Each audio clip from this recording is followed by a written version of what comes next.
Hello friends, JSSC classes में आपका स्वागत है। फ्रेंड्स, अगर आप JSSC CGL, Jharkhand TET, Jharkhand उत्पाद पुलिस का तैयारी कर रहे हैं तो इस चैनल को सब्सक्राइब कर लीजिए।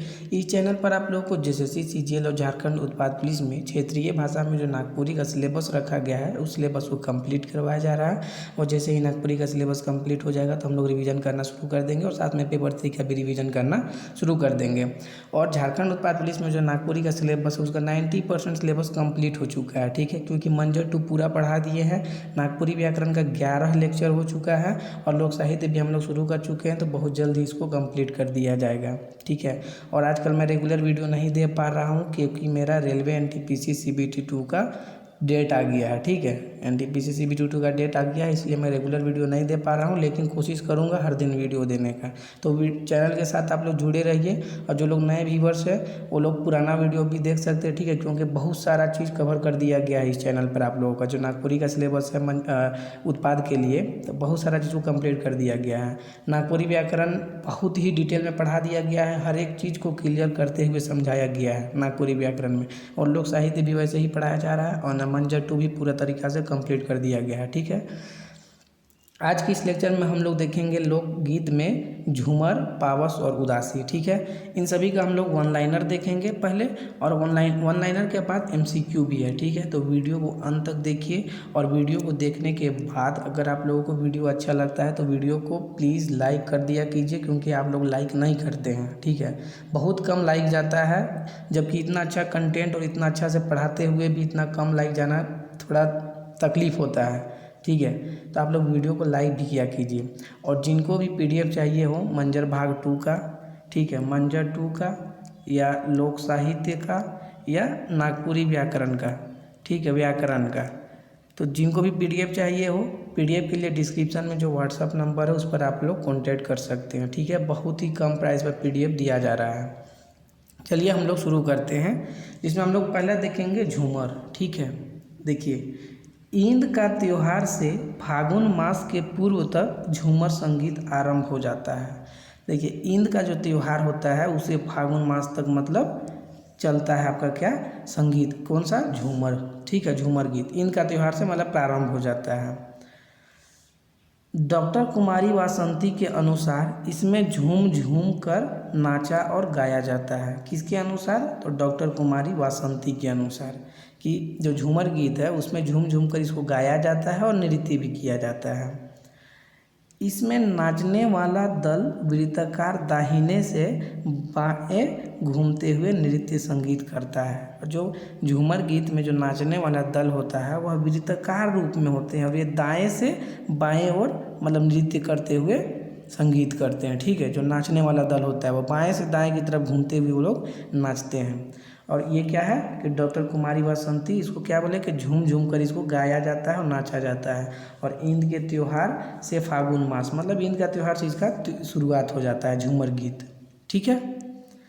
आगे देखिए, झूमर का नागपुरी में 3 रूप प्रचलित है। झूमर का 3 रूप प्रचलित है। कौन कौन सा? जनानी झूमर, मर्दानी झूमर और बंगला झूमर। तो ये इम्पोर्टेंट है, याद रखिएगा कि झूमर का कितना भेद है, ठीक है, नागपुरी में तो 3 भेद है। कौन कौन सा? तो जनानी झूमर, मर्दानी झूमर और बंगला झूमर। अब हम लोग देखेंगे पहला जनानी झूमर को, ठीक है। चलिए जनानी झूमर देखते हैं कि पारंपरिक नागपुरी लोकगीत में जनानी झूमर का बोलबाला सबसे ऊपर है। जो पारंपरिक नागपुरी लोकगीत है उसमें जनानी झूमर जो गीत है उसका बोलबाला जो है वह सबसे ऊपर है, ठीक है। तो अगर ये क्वेश्चन बन जाता है कि पारंपरिक नागपुरी लोकगीतों में सबसे अधिक बोलबाला कौन सा गीत का है, तो आपको बताना पड़ेगा कौन सा, तो जनानी झूमर का, ठीक है।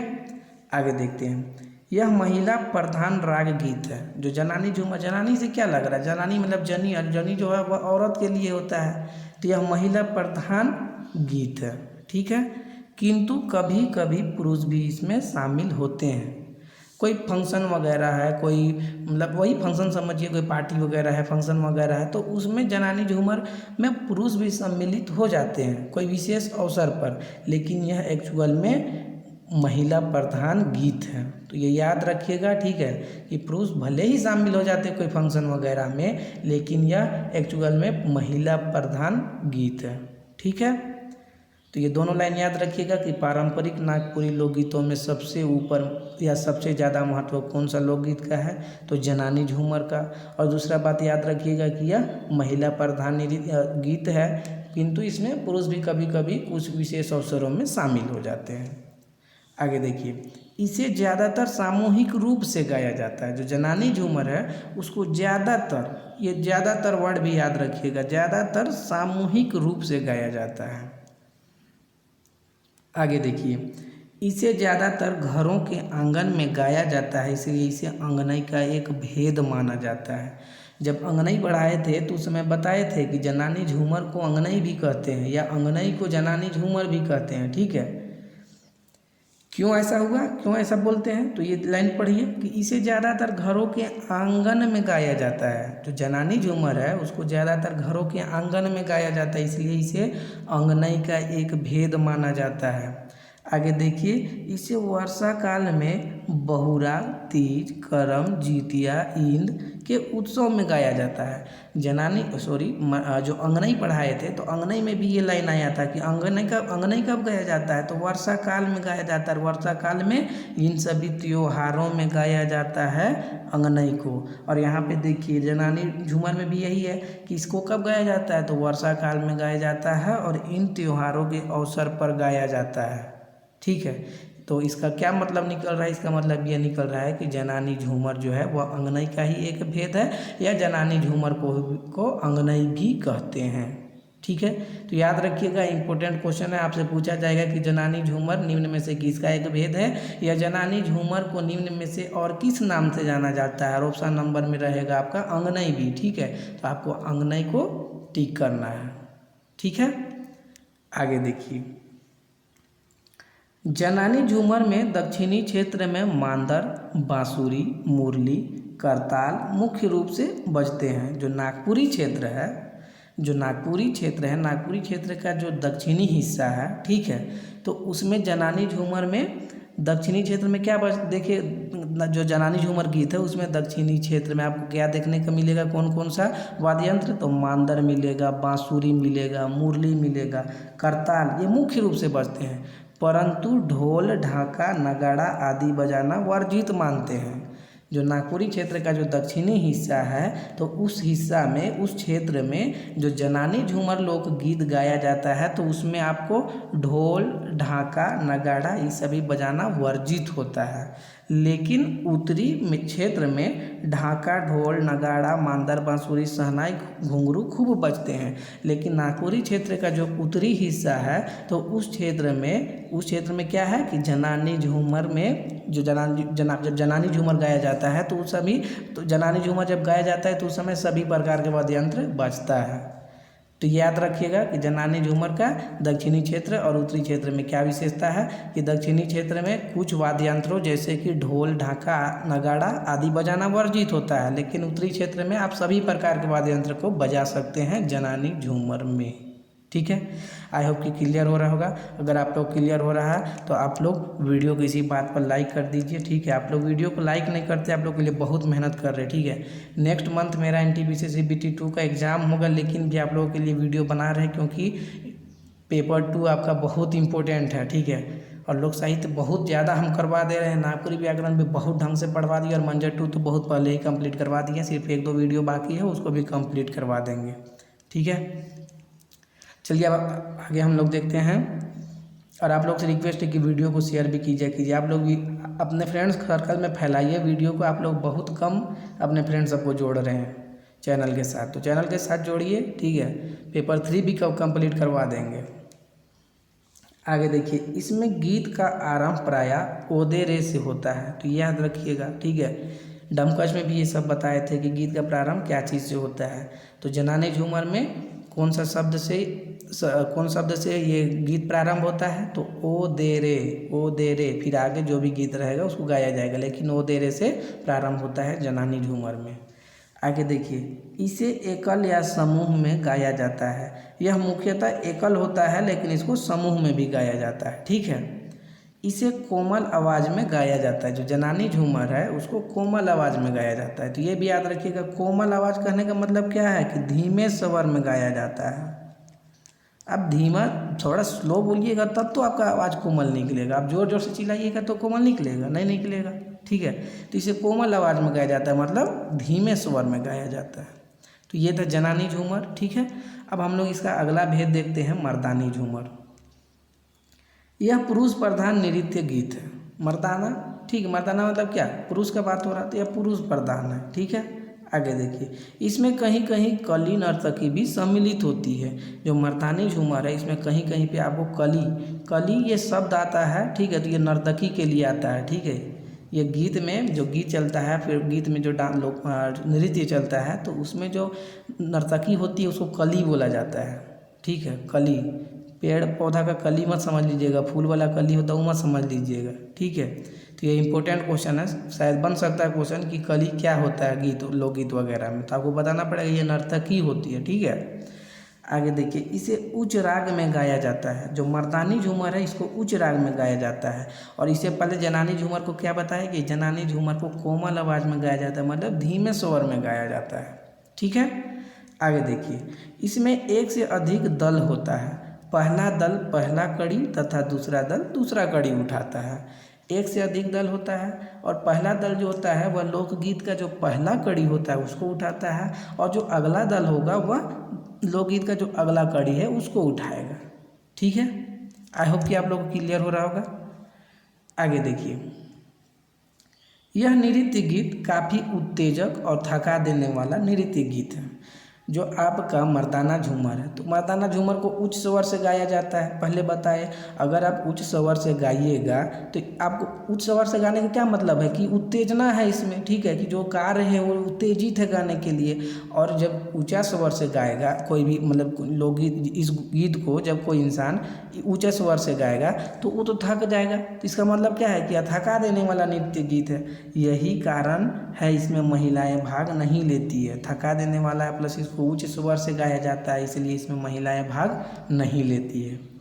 आगे देखिए, मर्दानी झूमर में करह, ढाक, ढोल, नगाड़ा, शहनाई, मांदर, मुरली, बांसुरी, करताल, घुंघरू आदि सभी वाद्य यंत्र बजाए जाते हैं। जो मर्दानी झूमर है उसमें सभी प्रकार का वाद्य यंत्र बजाया जाता है। इसमें उत्तरी एवं दक्षिणी के वाद्यों में कोई अंतर नहीं होता है। नागपुरी क्षेत्र का जो दक्षिणी हिस्सा है और उत्तरी हिस्सा है, तो दोनों हिस्सा में जो मर्दाना झूमर में जो भी वाद्य यंत्र का प्रयोग होता है उसमें किसी प्रकार का अंतर नहीं पाया जाता है। मर्दाना झूमर गीत गाने समय जो भी वाद्य यंत्र दक्षिणी हिस्सा में बजता है वही वाद्य यंत्र आपका उत्तरी हिस्सा में भी देखने को मिलेगा, ठीक है। इसमें कोई अंतर नहीं होता है, जो कि हम लोग जनानी झूमर में देखें कि दक्षिणी हिस्सा में अंतर होता है। दक्षिणी हिस्सा में कुछ वाद्य यंत्रों पर बजाना वर्जित होता है, लेकिन उत्तरी हिस्सा में कोई भी मतलब वर्जित नहीं होता है, सब प्रकार के वाद्य यंत्र उसमें बजा सकते हैं, ठीक है। तो ये जनानी झूमर मर्दानी झूमर है। आगे देखिए, मर्दानी झूमर के अन्य भेद हैं ठड़िया, चढ़ंतरी, लुझरी, डेढ़धरा आदि। ये सभी मर्दाना झूमर के भेद हैं, ठीक है। और जिनको भी पीडीएफ चाहिए हो, बहुत सारे लोग पीडीएफ ले चुके हैं, ठीक है, और उनको बहुत ज़्यादा कंटेंट पसंद आ रहा है। और अपना जो तैयारी है उसको नागपुरी का, जैसे जो भी नए हैं या पहले से भी पढ़े हुए हैं, तो अपना तैयारी को बहुत आगे तक ले जाने के लिए पीडीएफ से वो बहुत अच्छे से तैयारी कर चुके हैं, ठीक है। तो जिनको भी पीडीएफ चाहिए हो, पीडीएफ के लिए डिस्क्रिप्शन में जो व्हाट्सअप नंबर उस पर कांटेक्ट कर सकते हैं। मंजर 2 का पूरा पीडीएफ दिया जा रहा है, नागपुरी व्याकरण का पूरा पीडीएफ दिया जा रहा है, और लोक साहित्य का भी पूरा पीडीएफ दिया जा रहा है, ठीक है। तो जिनको भी पीडीएफ चाहिए हो, पीडीएफ के लिए डिस्क्रिप्शन में व्हाट्सअप नंबर उस पर कॉन्टेक्ट कर सकते हैं। बंगला झूमर हम लोग देखते हैं अब, ठीक है, क्योंकि हम लोग झूमर का 3 भेद देखे, कौन कौन सा, जनानी झूमर, मर्दानी झूमर और बंगला झूमर। जनानी और मर्दानी हम लोग पढ़ लिए, अब बंगला झूमर देखते हैं। यह पुरुष प्रधान नृत्य गीत है, ठीक है, यह पुरुष प्रधान नृत्य गीत है। कौन सा, तो बंगला झूमर। इंपॉर्टेंट क्वेश्चन याद रखिएगा, बंगला झूमर किस प्रकार का नृत्य गीत है, तो आपको बताना पड़ेगा पुरुष प्रधान। इसमें बंगला, पंचपरगनिया, खोटा व नागपुरी का समन्वय होता है, ठीक है। जो बंगला झूमर लोकगीत होता है उसमें इन सभी का समन्वय, इन सभी भाषा का, बांग्ला भाषा का, पंचपरगनिया, खोटा, नागपुरी, इन सभी का समन्वय देखने को मिलेगा आपको। इसमें श्रृंगार विरह तथा रास के भाव अधिक देखने को मिलते हैं। पूछा जाएगा कि कौन सा झूमर में श्रृंगार विरह तथा रास के भाव अधिक देखने को मिलता है, तो आपको बताना पड़ेगा बंगला झूमर में। अभी एमसीक्यू में सारा चीज़ क्लियर हो जाएगा, ठीक है, कि कैसे प्रश्न बन सकता है। मैंने पूरा प्रश्न बनाया है, ठीक है। तो वीडियो को अंत तक देखिए और वीडियो अगर अच्छा लग रहा है तो एक लाइक ज़रूर कीजिए। आगे देखते हैं। यह नृत्य गीत नागपुरी एवं पंचपरगना क्षेत्र में खूब देखने को मिलता है। तो बंगला झूमर जो लोकगीत है वह नागपुरी क्षेत्र में एवं पंचपरगना क्षेत्र में आपको ज़्यादातर देखने को मिलेगा।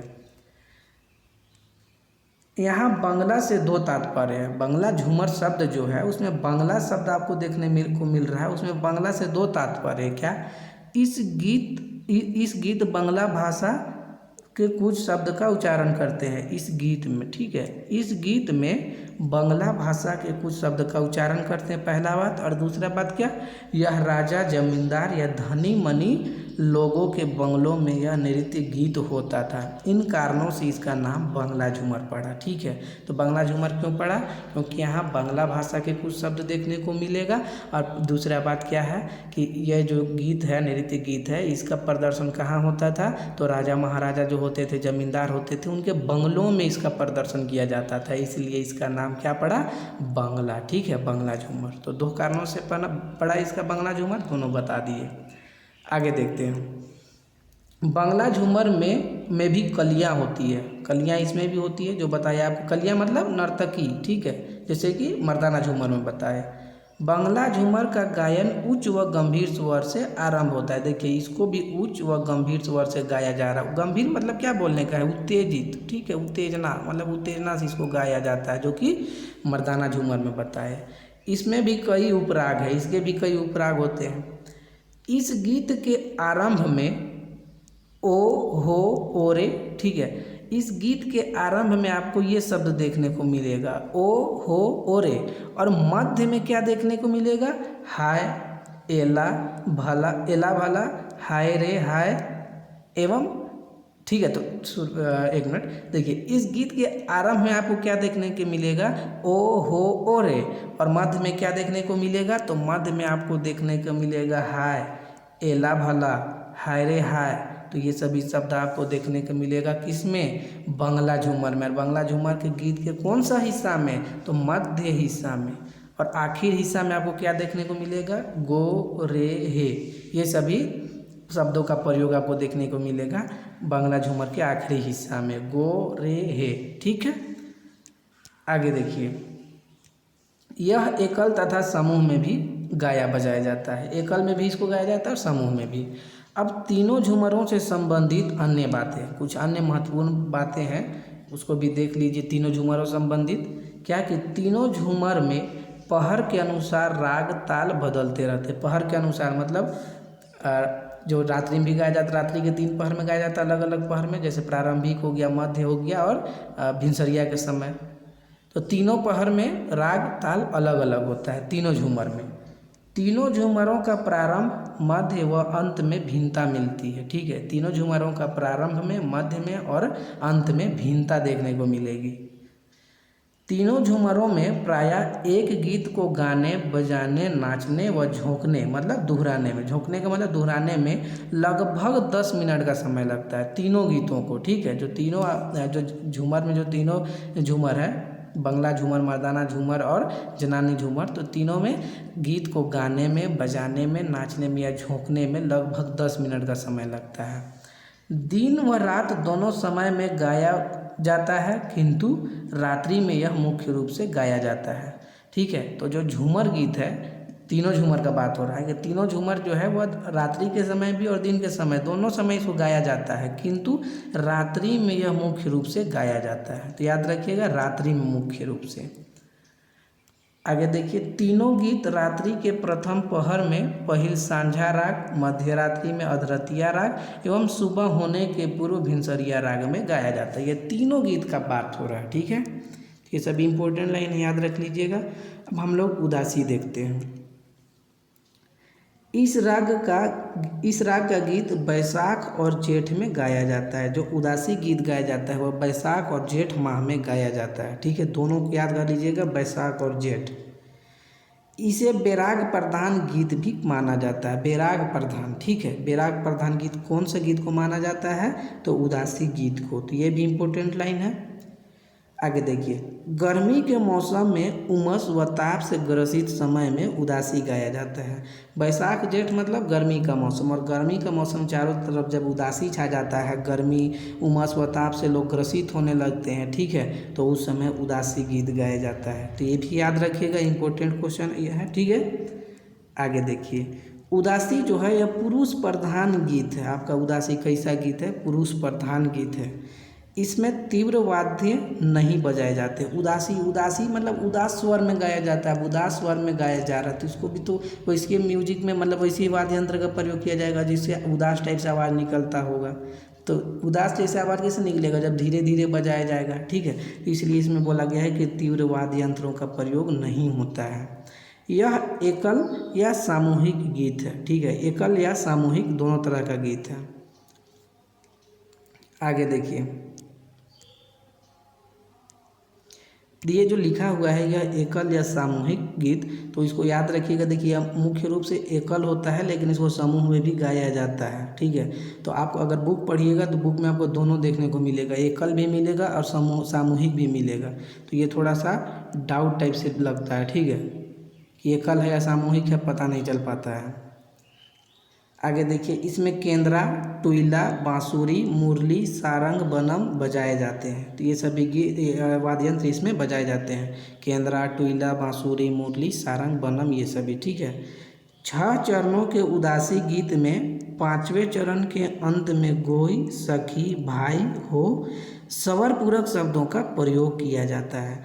6 चरणों का जो उदासी गीत होता है उसके 5वें चरण के अंत में, ठीक है, 5वें चरण के अंत में गोई, सखी, भाई, हो, ये सभी स्वर पूरक शब्दों का प्रयोग किया जाता है, ठीक है। याद रखिएगा, ये 6 चरणों का उदासी गीत में, और 5 चरणों के उदासी गीतों के तीसरे चरण में सखी रे, हाय, ए भाई, हे नाथ, स्वर पूरक शब्दों का प्रयोग किया जाता है। इसमें और इसमें कन्फ्यूज मत होइएगा। ये 6 चरणों के 5वें चरण के अंत में और 5 चरण वाला जो उदासी गीत होता है उसके तीसरे चरण के अंत में ये सभी देखने को मिलेगा, ठीक है। आगे देखिए, उदासी उच्च स्वर से आरंभ किया जाता है। कैसा स्वर से इसको गाया जाता है, आरंभ किया जाता है? तो उदासी को उच्च स्वर से आरंभ किया जाता है। आगे देखिए, उदासी गावे में प्रायः बिरही या बड़ बूढ़ा को प्रवीण माना जाता है। उदासी गाने में किन लोगों को प्रवीण माना जाता है? तो बिरही या बड़ बूढ़ा को, ठीक है। तो ये था उदासी। अब हम लोग देखते हैं पावस। और फ्रेंड्स, अगर आप लोग को अगर वीडियो अच्छा लग रहा है तो इसी बात आप लोग वीडियो को लाइक कीजिए और अपने फ्रेंड सर्कल में वीडियो को शेयर भी कर दीजिए। और जो लोग न्यू व्यूअर्स हैं आप लोग चैनल को सब्सक्राइब कर लीजिए। आप लोगों का पूरा नागपुरी का सिलेबस इसमें कंप्लीट करवाया जा रहा है, ठीक है। हम लोग पावस देखते हैं। गर्मी के अंत और वर्षा ऋतु के प्रारंभ में पावस गीत गाया जाता है। तो कौन सा ऋतु में पावस गाया जाता है? तो ये वर्षा ऋतु के प्रारंभ में, मतलब वर्षा ऋतु में गाया जाता है। आषाढ़ माह में गाया जाता है। तो ये भी याद रखिएगा कि इसको आषाढ़ माह में गाया जाता है, ठीक है। तो ये इसको कौन सा ऋतु में गाया जाता है? आषाढ़ में। और उदासी को कौन सा? तो बैसाख और जेठ में, ठीक है। पुरुष प्रधान गीत है। उदासी भी पुरुष प्रधान गीत है और पावस भी पुरुष प्रधान गीत है। देखिए, एकल गीत है जो एक, ये जो है वह एकल गीत है। यहाँ पे ये निशान बनाया हुआ तीर, ठीक है, इसे जाना है आप लोग को पढ़ना है। यहाँ पे फिर से देखिए, ये लाइन को पढ़िए। एकल गीत है किंतु समूह में भी गाया जाता है, ठीक है। यह एकल गीत है किंतु समूह में भी गाया जाता है। ये भी, इसको भी एक जो उदासी गीत है इसको भी एकल ही बोला जाता है, ठीक है। इसको भी एकल ही बोला गया है कि किताब में, लेकिन कहीं कहीं पे सामूहिक बोला गया है। तो इसमें थोड़ा डाउट आ जाता है, लेकिन ये ध्यान में रखिएगा कि यह अकील है, यह एकल गीत है। यहाँ पे किंतु कर लीजिएगा तो अच्छा रहेगा, किंतु समूह में भी गाया जाता है, ठीक है। क्योंकि भुवनेश्वरानंद जी का बुक में एकल लिखा हुआ है और फिर दूसरे जगह पर सामूहिक भी लिखा हुआ है, क्योंकि, ठीक है। तो इतना समझ लीजिए, ठीक है, काफ़ी है। आगे देखिए, ये लाइन पढ़िए। कोमल ध्वनि के वाद्य यंत्र का प्रयोग होता है। इसमें भी कोमल ध्वनि के वाद्य यंत्र का प्रयोग होता है पावस में। इसमें प्रायः वर्षा, श्रृंगार, वीर, विरह आदि भाव के गीत ओज गुण में गाए जाते हैं। ये सभी भाव के गीत गाए जाते हैं पावस में। ठीक है, आगे देखिए। उदासी पावस को गाने बजाने मिलाकर एक गीत को गाने में अधिकतम 10 मिनट का समय लगता है। ये उदासी और पावस दोनों के लिए बात हो रहा है ना, तो ये लाइन को ध्यान रखिएगा। ये उदासी और पावस दोनों के लिए बात हो रहा है कि एक गीत को गाने में अधिकतम 10 मिनट का समय लगता है, उदासी और पावस दोनों गीत को। ठीक है, हम लोग यहीं तक देखते हैं वन लाइनर में। ठीक है, उसके बाद नेक्स्ट वीडियो में आप लोग को MCQ करवा देते हैं, क्योंकि लंबा वीडियो करना भी ठीक नहीं होता है। ठीक है, इसीलिए इतना ही रखते हैं। वन लाइनर में काफ़ी इंपॉर्टेंट चीज़ को बता दिए हैं। ठीक है, और अब हम लोग इसका MCQ देखेंगे। ठीक है, तो आई होप कि आप लोग को वीडियो अच्छा लगा हो। ठीक है, MCQ इसका करवा देंगे, उसका टेंशन मत लीजिए। ठीक है, और वीडियो अच्छा लगा तो आप लोग लाइक कीजिए। ठीक है, फिर मिलते हैं हम लोग नेक्स्ट वीडियो में। ठीक है, थैंक यू।